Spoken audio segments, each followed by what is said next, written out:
E aí, pessoal, tudo bem? Vamos falar hoje desse caso aqui, vamos falar um pouco da reforma psiquiátrica. Esse foi um caso que ocorreu há mais ou menos um mês. Uma mulher estava no metrô quando entrou um sujeito que tinha uma marreta dentro de uma mochila, parece que estava dentro de uma mochila escondida ali, e ele depois alegou que a mulher estava chamando-o de gay ou coisa parecida.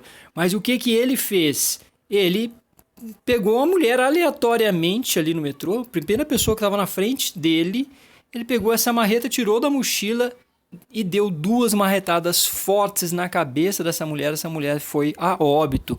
Então, foi um caso muito chocante. Claro, isso desperta a comoção das pessoas, porque imagina, né? Alguém que louco, uma pessoa enlouquecida, surtada, vai lá e faz isso e mata uma pessoa aleatória. Então, o sentido de comoção, de espanto das pessoas, as pessoas ficarem assustadas com isso, é compreensível, é perfeitamente compreensível. Mas aí o que que ocorre? Ocorre que um rapaz que da área de computação, pelo que eu percebi, é um rapaz que escreve muito no Facebook, tem um número grande de seguidores, não vou colocar o nome dele aqui nem nada. E esse rapaz é um rapaz que tem uma erudição, ele tem um conhecimento em várias áreas, ele tem um trabalho de leitura grande e tudo. Então ele tem essa erudição e ele acaba tendo muitos seguidores e chamando a atenção mesmo, dada a erudição que ele tem.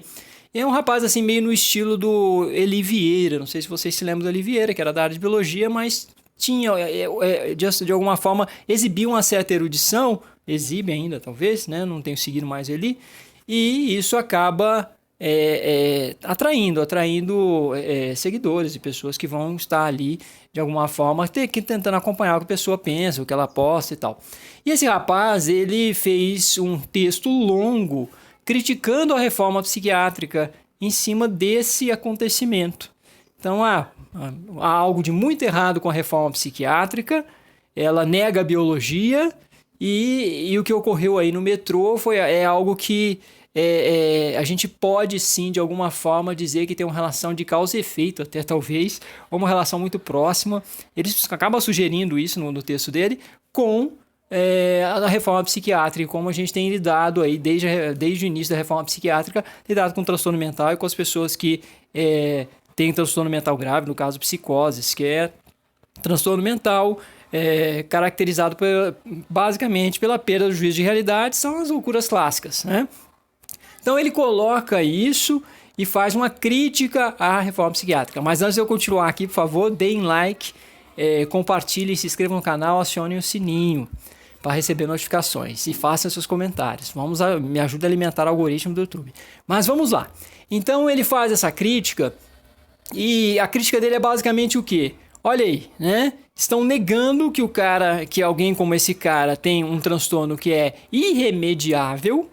É irremediável, ele cometeu um crime em 1993, e de fato o histórico dele é esse. Em 1993, ele matou a própria noiva e, pelo que eu pude ler do histórico dele, ele ficou 27 anos em reclusão. Ficou 27 anos nessa situação de manicômio judicial, como no caso é o caso dos loucos infratores, das pessoas que ficam em reclusão numa situação como essa, porque não há uma medida diferente, não tem como, a pessoa tem que ficar em reclusão porque ela oferece perigo, ela é muito perigosa, e no caso, além dele ser perigoso, ele tem um transtorno mental grave, psicótico.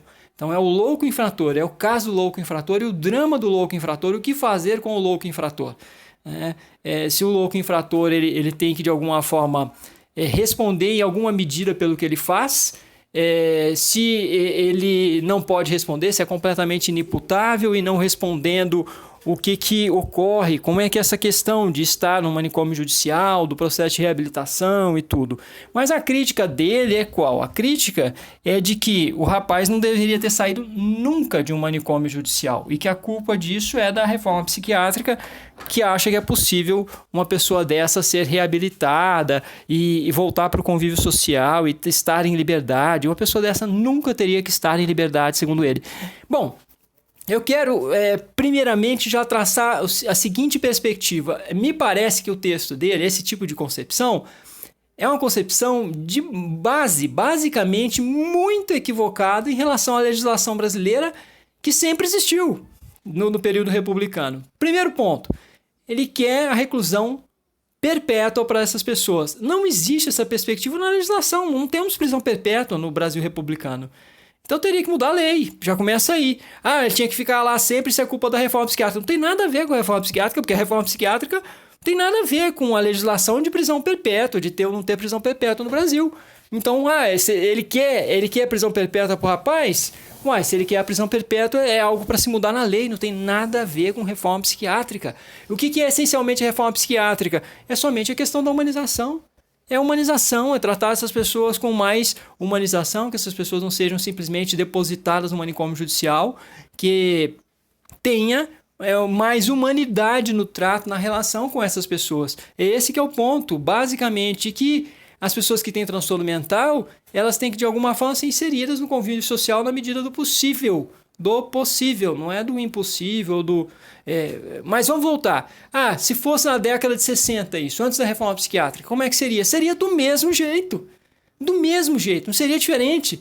O sujeito estaria durante 27 anos sendo avaliado todos os anos tendo que emitir parecer, relatórios para a justiça pedindo relatórios minimamente anuais aí no caso. Então imagina, a justiça pediria pelo menos uma vez por ano um relatório e teria que ser emitido esse relatório pelo menos uma vez ao ano.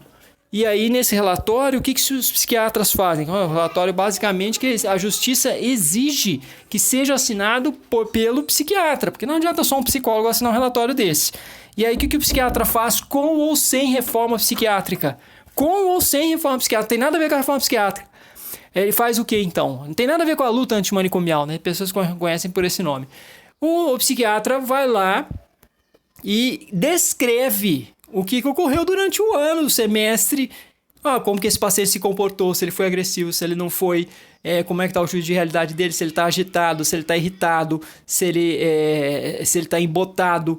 Tudo isso, se ele está funcional, em que medida, o que está funcional ou não, só descreve, porque por lei o psiquiatra não tem que dizer se aquele paciente está apto ou não para o convívio social e para a liberdade.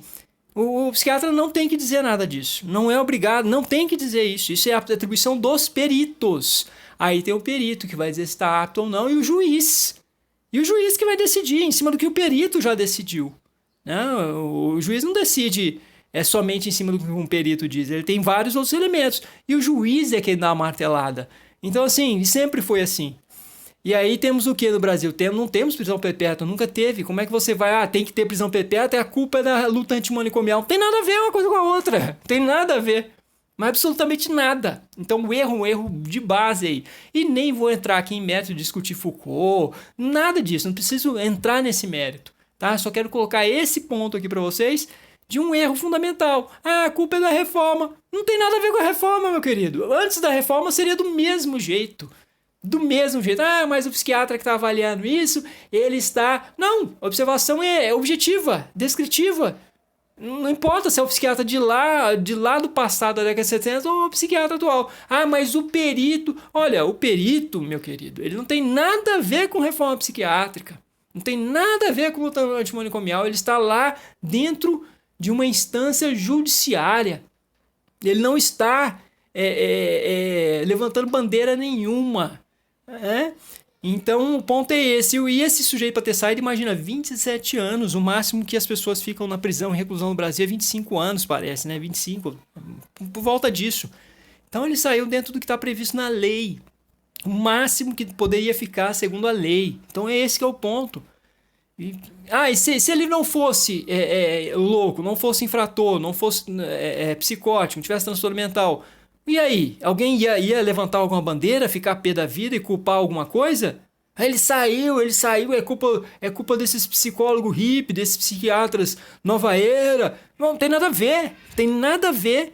Porque imagina, uma pessoa que também está num presídio, o objetivo também é reabilitação social, psicossocial. A pessoa pode sair, pode reincidir. E a reincidência é grande, inclusive, das pessoas que estão em presídios. A reincidência não existe somente para as pessoas que têm transtorno mental. Achar que isso se aplica somente a quem tem transtorno mental é preconceito com quem tem transtorno mental. tá? Isso é psicofobia mesmo, eu acho que tem esse nome. É preconceito, isso é preconceito com as pessoas que têm transtorno mental. E outra, a maior parte das pessoas psicóticas não são agressivas, a grande maioria não é agressiva. Achar que simplesmente é psicótico vai incorrer em agressividade é preconceito, é ignorância. Então aí tem uma implicância, um preconceito muito grande com pessoas que têm transtorno mental também. E aí qual é o objetivo da luta antimanicomial? Também desfazer um pouco esses preconceitos com informação. A maioria não é agressiva, não é violenta. Então eis o ponto. Então a questão é que tem equívoco de base, equívoco simples, básico. É um equívoco no nível tosco, é tosco o nível do equívoco. Infelizmente, alguém que se julga muito erudito, que fala de uma forma muito sofisticada, escreve de forma sofisticada, gosta de ostentar erudição, o que eu acho que não vejo com muito bons olhos, não. Erudição afetada ou qualquer coisa que se traduza em uma sofisticação afetada, eu acho que é mais ostentação e é mais pavonice do que outra coisa, né? A gente pode falar as coisas de uma maneira bem simples e sem tanta ostentação. Esse que eu acho que é o ponto, e sem precisar ficar com 1001 citações para poder parecer que o que a gente diz é extremamente forte e qualificado. Quando digo em 1001 situações, no sentido da ornamentação mesmo, no sentido de querer ostentar a erudição. As citações são muito importantes, obviamente, as referências bibliográficas para poder sustentar o argumento, sustentar as evidências que a gente traz para o debate. Obviamente, isso é importante. Então é isso, eu espero que vocês tenham gostado. Se gostaram, compartilhem, divulguem nas redes sociais, deem um like, comentem, acionem o sininho, me ajude a alimentar o algoritmo do YouTube. É isso então, pessoal. Obrigado, um abraço.